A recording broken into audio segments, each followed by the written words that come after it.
Nagafi Hararuwaq Eeyos Nifabayetu hordoftoonni simbootu biyya keessaa fi biyya alaa ilmaan Oromoo idil addunyaarratti kan argamtanii akka fayyaa keessan jirtu yoo yaa shamaa harka fuunee isiniin jedheera warroonni amantaa biraasi egaa guyyaa irraa kana immoo gammachuu obboleettii keenya simboo qoddachuu mana isheetti yookiin immoo keessummaa ta'e argameetiin jira. Egaa obboleettiin keenya kun yeroo ammaa kana jechuudha seera YouTube guutteetti kan isheen jirtu. Egaa hedduu nama gammachiisa sabiin sayyuu dadhabbii yeroo dheeraa fi aarsaa yeroo dheeraa yeroo isheen akka kanatti hammachuudhaaf akkasumallee adeemsa caafii yeroo isheen jalqabdu keessatti hedduu nama gammachiisa namatti tolallee isiniin jedha.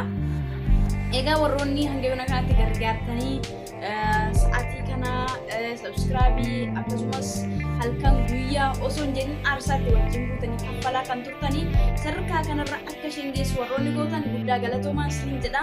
Egaa simbishaa atillee baga gammaddee koongiraasiin jedheera gammachuun kee gammachuu kootii baay'ee siif gammadeen jira. Maaliif ree daa'imni tokko har'a dhalattee har'a adeemsa hin eegaltu haa ta'uyyuu malee adeemsa keessattis immoo miila fuudhu waan eegalteef hedduu na gammachiisee jira jechuudha. Sadarkaa tokkoffaa keessaa sadarkaa lammataatti waan ceetee jirtuu fi baay'ee gammadeen siif jira. Nama irratti hojjetee milkaa'uu akkasumas immoo irratti dhalootaaf waan bu'a qabeessaa fi dhalootaaf waan faayidaa qabu hojjetu waaqayyo sinaa taasisu. Dandeettii qabduun hubannoo qabduun akkasumas immoo kutannoo si keessa jiruun akka dhaloota barsiistuu fi dhalootatti karaa agarsiistu abdii amantii guutuu qaba. Asumarraa illee namoonni ammallee taanaan sadarkaa lammataatti ceetee malee wantoota hedduu ishee barbaachisaa cina dhaabbadhaa gorsa lafa viidiyoon hanqina qabutti lafa yaadaattis ta'ee lafoota garaagaraatti jajjabeessuu hin dagatinaan isiniin jira.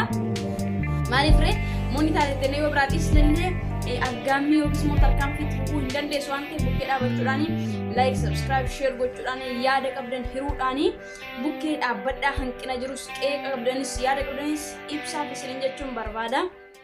Egaa simboo koo jabaadhuu irratti waan dhalootaaf bu'aa qabeessa jettee yaadduu borgalaadhaa dhaloota fayyada dhalootaaf bu'aa buusa dhalootaaf waan gaariidha waan jettee sana qopheessitee of keessaa qabduu burqaa keessana fidii dhalootatti dhangalaasi nuti immoo sirraa soorachuudhaaf qophiidha isiniin jenna. Maaliif ree namni namarraa waa barataa sibiilaan qarama waan ta'eef egaa nuti immoo sirraa dhaggeeffachuudhaaf sirraa qoodachuudhaaf qophiidha waan ta'eef atillee jabaadhuu irratti nuuf hojjedhu isin jedha. Egaa gammachuun kee gammachuu kootii koongiraa baga gammaddee sadarkaa kana naaf geessin jedha. Egaa jajjabeessuu hin dagatina akkasumas warroota gajjallaallee warroota kanaa subscribe sa'aatii godha jirellee jajjabeessaan isin jedha. Olaa haa ba'anii nuti wal waliin gargaarree olu bakkeedhaan dhufee nu gargaaru nu jabeessuu hin danda'u. Nuti walitti utubuu fi nuti sadarkaa fi karaa walitti agarsiisuu danda'a. Kanaafuu wal jajjabeessuun aadaa fi bartee keenya haa godhannu nagaan tura. Nageenyi jaalalli Kiristoos isiniif haa baay'atu. Akkam jirtu nagaa keessanii ani galata Waaqayyoo nagaa kootii. Ashamaa harka fuunee warreen amantuu biroo taatanis akkam jirtu nagaa keessanii ani nagaa kootii galata Waaqayyoo. Egaa hordoftoonni jaalatamtoonni fi kabajamtoonni maatii simboo warreen taatan kan biyya keessas kan biyya alaas anaa dhufuu baga nagaan dhuftan isiniin jedhee jira. Har'agaa kanan dhufe mana simboo tuubitii mana simboo tuubii hedduu itti gammadeera. Obboleettii koo kabajamtuu fi jaalatamtu kan taate qaxalee reefu lafaa baate monotaayizii waan na taateef gammachuu koollee isheedhaaf ibsu qooddachuu tan dhufe. Kanaafuu egaa monii ta'uun kana monii yoo taate xumurte jechuu miti waa hedduutu isheerraa eeggata. Egaa obboloota koo simboon bakka kana kan qaqqabde ofiishiitii hojjettee qobuma ishii hojjetteetii miti maatii 1,000 horachuun fi sa'aatii 4,000 fiduuni baay'ee chaalenjii meeqa keessa darbineeti kanas qaqqabde chaalenjoota hedduu qormaata hedduu keessa gaameeti kan dhufu asumaa ka'eeti lafumaa ka'eeti miti kan dhufu qormaata hedduu sana keessa darbanii wanta as geessistaniif simboon qobaashii miti obboloota koo qaqqaalii fi jaallatamoo kan taatan hedduu keessan guddaa galatooma. Simboon qobaashiitti wanti goote hin jiru hedduun isin galateeffadha galanni keessan bilisummaa yaa ta'uun jedha asumaanii akkasumas obboleettitoo Simboo baga gammadde baga kanaan si ga'e baga firii dadhabbii keetii argite siin jedha. Kanaafuu atillee boru cimtee akka hojjettu abdiif amantii guddaan sirraa qaba. Dhaloota boruutiif miidiyaa kee wanta barumsa gaarii namaaf ta'uu fi miidiyaa gaarii miidiyaa nama hawwatu barnoota nama hawwatu dhaloonni boruu maal sirraa baratu kan jedhu akka lafa keessee darbitu abdiif amantaa sirraa qaba. Simbootoo jabduutoo qaxalee koo cimii hojjedhu siin jedha asumaan irree dhaamsi koo Oromoo maraaf dhugaa Oromoon hedduu nama boonsitan hedduu wal bukkee dhaabattan egaa galanni keessan bilisummaa yaa ta'u warreen duukaa dhuftanis jabaadhaa bakka Simboon qaqqabde kana inuma gaa yeroo namatti fudhata malee. Kanaaf abdiidhaan jiraannee abdii qabaannee jaalalaan tokkummaadhaan harka yoo wal qabanne bakka Simboon geesse kana omtillee naman dhorku abdii hin kutatina.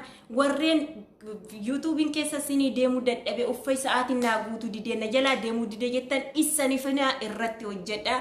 Yeroo fudhata malee wanti hojii jalqabde sun ati abdiidhaan karooraan kareeffatte taanaan gonkumaayyuu wanti si dhorku hin jiru. Ofii keetii wanta guyyaa hojii sana jalqabdu hojiin kun na baasa hanga dhumaatti qormaan irra yoo na qunname hanga dhumaatti keessaan baa mo'achuun qaba jettee abdiidhaan kutattee hojjechuutii qabdu. Hundi keessanuu egaa hedduu galatoomaa baay'een itti gammadee jira. Hedduu keessi koo gammachuu daangaa hin qabnedha. Obboloota koo hundi keessanuu warreen Simboo jajjabeessitan warreen Simboo bakka naan geessan guddaa galatoomaa. Egaa Simboon hanga ammaatti monii taate malee wanti ishiin irratti hojjettee ganaadha. Chaalenjoota hedduuti ishii barbaachisaa. Chaalenjoota hedduu sanarree akkuma kana keessa darbite cimtee jabaattee akka hojjettuun ishiitti himaallee anillee asumaanii. Kanaaf obboloota koo cimaa hojjedhaa wal bukkee dhaabbadhaa. Egaa monii ta'uun nama hin dhibu. Asiin geesse chaalenjoota hedduu baattanii as geessanii monii edda taatanii viidiyoo ni hojjettu. Viidiyoo sa'aatii hedduu sinitti fudhata hojjechuudhaaf edda dadhabdanii iditii gootanii kara uummata kanaatti gaafa baastan namni ilaalu hin jiru.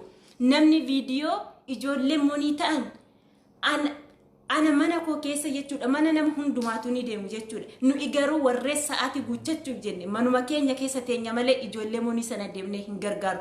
Kun immoo ta'uu hin qabu. Kun wallaaluma keenyarraa kan ka'e waan na ta'eef jechuudha.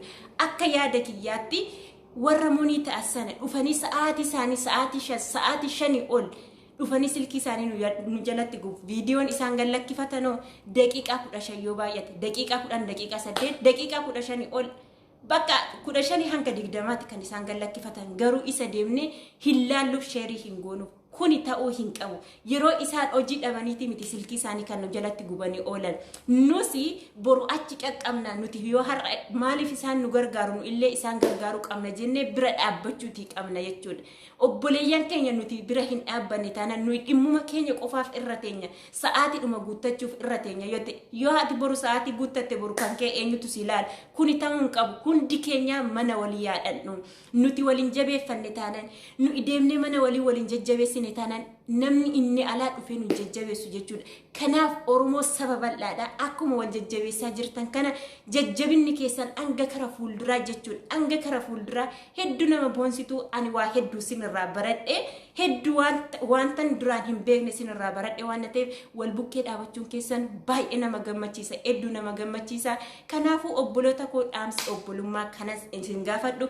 Warreen sa'aatii guuttattanirree sa'aatii guuttanne jettanii deemuu osoo hin taane obboleewwan keessan ganaa lafaa dhufan isaan irra ciccimsuun sinirra jiraata. Nuti immoo warreen sa'aatii hin guuttanne warreen monii bira dhaqnee viidiyoo isaanii daawwannee fi laayikii sheerii gochuu fi koomentii irree barreessuu fi hin dagatinaan isiniin jedha. Akkaawuntii isa oriijinaalidha yoo viidiyoo isaanii sana daawwannee koomentii barreessinee fi deemne ishee qofaan miti bu'aa hin qabdu.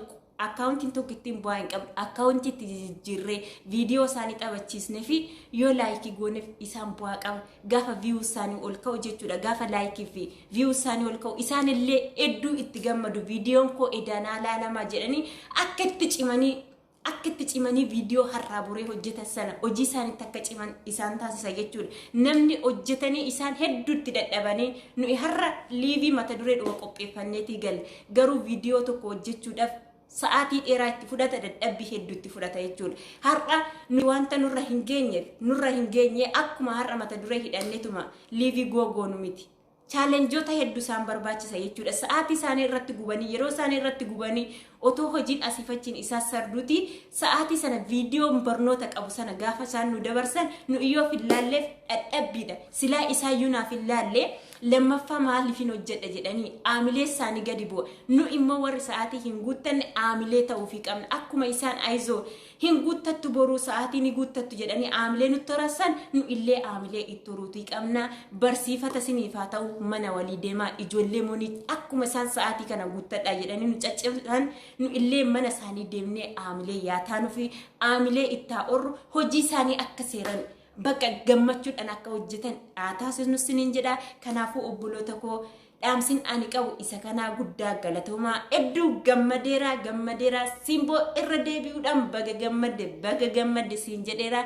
Jabduu koo jajjabduu koo qaxalee koo jabaadhu hojjedhu wanta guddaan sirraa eegasiniin jedha. Kanaafuu guddaa galatoomaa obboleeyyan koo marti keessanuu isiniin jaalladha.